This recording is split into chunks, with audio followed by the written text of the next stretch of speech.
YouTube, it's Borders here. I'm back with another video, and as you've already clicked on the title, you know I'm taking a look at Super 7's Ultimate Filmation He-Man. I thought, not only do I really want a good He-Man figure in my collection, I'm not really fussed about any other characters in the He-Man universe, just He-Man. I thought I'd pick this up, plus with, as we all know now, Super 7's doing the Thundercats Ultimates line. I thought this would be a good way to check out Super 7's product output before slapping down any pre-orders on the Thundercats. And impressions are really good, but let's flip the camera and take a closer look at this He-Man figure by Super 7. So let's take a look at this He-Man figure by Super 7, and yes, I am aware it is a Transformers background, but I think this is a cool background, so I'll use it quite a bit. And now, let's get on with the most important yet boring part of any review, the articulation. So we're going to start with the head articulation first. The head can do a full 360 and of course does pop off, and I'll explain why it does that in a bit. The shoulder joint can go out and in and can do a full 360. As you can see, you get a bicep cut or a bicep swivel. You get 1, 2, 3, 4. 4 joints, I guess, 4 bends at the elbow. The wrist can do a full 360 and can go in and out and in and out and rinky dinky dinky doo. You get a rather big ab crunch, but of course it's He-Man, so what do you expect?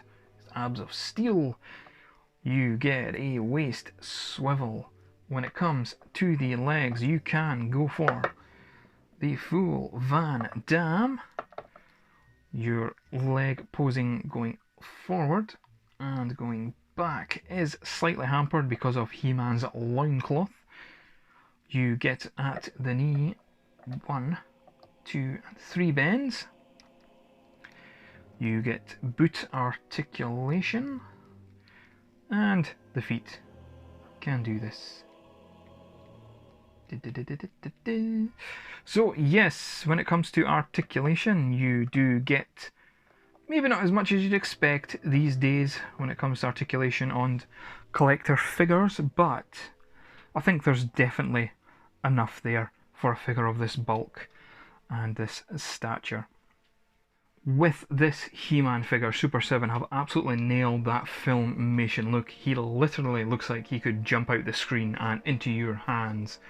The colours are spot on, the chest harness matches that Filmation look, all his sort of clothing design is definitely matching, and what can you say about that head sculpt? It's absolutely spot on to the He-Man Filmation animation model. Easy for me to say. Just excellent design touches have went in there, and even just looking at the back, yeah, you can see the joints on the knees, but it's still a very much flawless looking design. I absolutely love it, and I'm quite glad I picked this figure up. Now, with accessories for the Ultimate Edition of this Filmation He-Man, he comes with, of course, his Sword of Power. Focus. Focus. Focus. You don't want to focus. Oh, there we go. His Sword of Power, which you can just house in his sheath back there, like so. He comes with his axe. It's alright. Very plain looking axe. Did it look this plain in the cartoon? I can't really remember. And his shield. Again, very plain, but a nice simple design, I guess you could say. Very cool looking. Now, he does come with another 3 accessories, if you could call them that. And it is 3 different types of head. So we'll start off with the laughing He-Man head sculpt that became infamous because of that video that's on YouTube. Just Google it. You'll know the one where he's saying shares he. And this sort of became a life on its own in the MOTU Collector line. Very cool.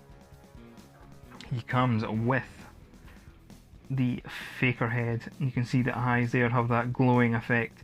Done very nicely, and a lot of people do criticise Super 7's painting as well. And the faker's head, once the face I guess has been ripped off. That's quite creepy actually, very creepy.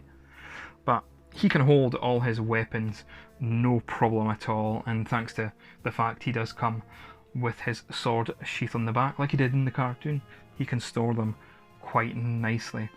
I'll just do a wee montage now of him wearing the different heads.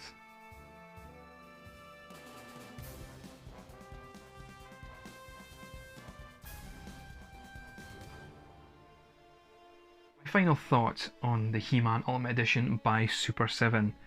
Now, I will say that this mould is completely new. It's not the MOTU Collector mould we used. There is one major difference between the moulds, which is the wrist articulation. On the MOTU Collector version, he can hold the sword accurately to create the transformation pose to He-Man like he does in the cartoon. He can't do it with this figure, but it's not the end of the world. People are pretty upset, I guess, with the shiny plastic, which you can see, you know, the lights just bouncing off this figure that Super 7 use, but I absolutely love it. I think it really helps show the sculpt off a bit more, really pops that detail on the figure. Now, the reason why I bought this version of He-Man was, firstly, I wanted a Filmation He-Man figure in my collection, and the MOTU Collector version was extremely expensive, but as you know, I'm a big fan of Thundercats, and Super 7 have the Ultimate license, and they are doing those figures, so I needed to pick up something from Super 7 that was in the similar scale, similar quality, just to see how I got on with it, and absolutely no regrets picking up this figure. No issues apart from one, which is a paint chip on the back of his head there. Not, again, not the end of the world, something I can live with, so buying this has definitely let me put down a pre-order for Lino and Panthro. I'll maybe, you know, pick up the mutants at a later date, but yes, if you want a Filmation He-Man in your collection and don't want to pay the MOTU Collector aftermarket Filmation prices, pick this guy up. Absolutely wonderful. Thank you for watching this video, and if you're new to my channel and like this type of content, please do hit that subscribe button. I'd love to have you on board. And a big thank you to the people who do currently support my channel and stay with me. Your support does mean the world to me. And as always guys, please be excellent to each other.